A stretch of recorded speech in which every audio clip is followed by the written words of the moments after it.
Delhi BJP ने मनोज तिवारी की अपने अध्यक्ष पद से छुट्टी कर दिया है और इसका कारण बताया जा रहा है मनोज तिवारी का एटीट्यूड प्रॉब्लम रहा। दरअसल में जब सरकार ने पूरे देश में लॉकडाउन लागू किया हुआ था तो ऐसे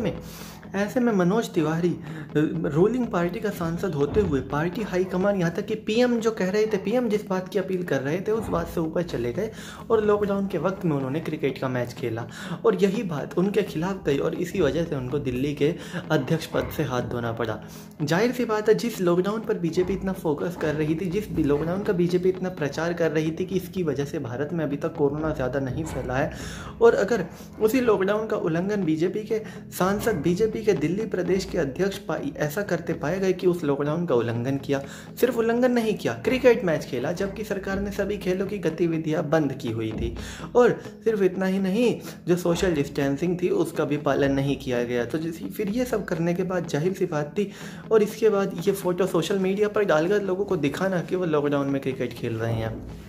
ये 4-5 चीज़ें ऐसी रही जो मनोज तिवारी के सख्त खिलाफ गई। हालांकि पहले ही दिल्ली का इलेक्शन हारने के बाद से ये तो बात साफ था कि इसके बाद मनोज तिवारी अध्यक्ष नहीं रहेंगे, लेकिन इस तरह से उन्हें हटा दिया जाएगा इस बात की उम्मीद किसी को भी नहीं थी, क्योंकि वो दिल्ली से सांसद भी हैं। मनोज तिवारी हमेशा ही विवादों में रहते हैं। एक बार जब दिल्ली में ब्रिज का उद्घाटन हो रहा था तो वो आम आदमी पार्टी के नेताओं से लड़ने पहुँच गए और वहाँ पर उनके एसीपी से झड़प तक हो गई थी, और इन सब चीज़ों के बीच मनोज तिवारी हमेशा कहीं ना कहीं किसी न किसी विवाद में अपना नाम घुसेड़ ही लेते हैं। और अब मनोज तिवारी की फाइनली दिल्ली बीजेपी अध्यक्ष पद से छुट्टी हो गई है और उनकी जगह कमान सौंपी गई है